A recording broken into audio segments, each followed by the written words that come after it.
So, you're thinking about starting a business with a friend. That's awesome. It's an exciting time for sure. But have you really thought about the legal side of things? Today, we're diving deep into business partnerships, and we're going to talk about why understanding the rules is absolutely crucial, right from day one.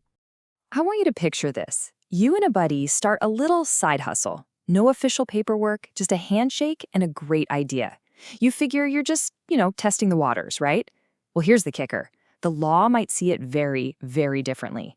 You could already be in a legally binding partnership with all the risks and responsibilities that come with it.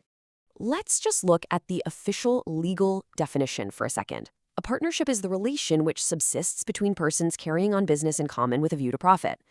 Now, pay close attention to what that doesn't say. There's no mention of a written contract or registering a company name or anything formal at all. It's simply a relation. That's a way lower bar than most people even realize. So, how does the law actually decide if this relation you've got is a real deal partnership? Well, think of it like a recipe, a legal recipe with three essential ingredients. And if you've got all three mixed together, well, congratulations. Or maybe, be careful, you've just baked a legal partnership. And here they are. It's pretty simple, actually. Number one, you're carrying on a business. Number two, there are at least two of you. And number three, your main goal is to make a profit. It literally doesn't matter if you never ever call yourselves partners. If your actions tick these three boxes, the law will. And that first ingredient, carrying on a business, is incredibly broad. We're not just talking about opening a physical store. It could be two people working as freelance web designers, a pair of consultants, or really any trade or profession where you're actively working together on something. Okay, that view to profit part is super important. But here's a distinction you have to get. Sharing the net profits, the money that's left over after all the bills are paid. That is really strong evidence of a partnership. But just sharing the gross returns, not so much. For instance, imagine a theater owner splits the raw ticket sales with a band. That's sharing gross returns. That alone doesn't mean they're business partners. And this isn't some new idea. A landmark case from way back in 1860, Cox v. Hickman, made this exact point. The court basically said, hey, just because you get a cut of the profits doesn't automatically make you a partner. You have to look at the whole picture, the entire context of the relationship. For example, if someone is getting a share of the profits just to repay a loan, that doesn't make the lender a partner in the business. All right, so you've decided to formalize things and actually create a partnership on purpose. Now you've got a really critical decision to make. You need to choose your armor. Yeah, I want you to really think about it this way. Your partnership type is your financial suit of armor. It's what determines how protected your personal assets are. We're talking your home, your car, your savings, if the business gets into debt. Some structures, they leave you totally exposed. Others, they build a powerful legal shield right around you. This chart here breaks down the three main flavors of partnerships: the general partnership, the limited partnership or LP, and the limited liability partnership, the LLP.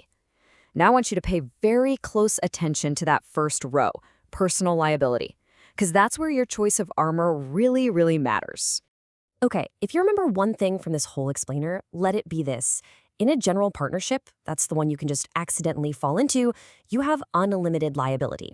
That means if the business can't pay its debts, creditors can come after your personal stuff, your house, your car, everything.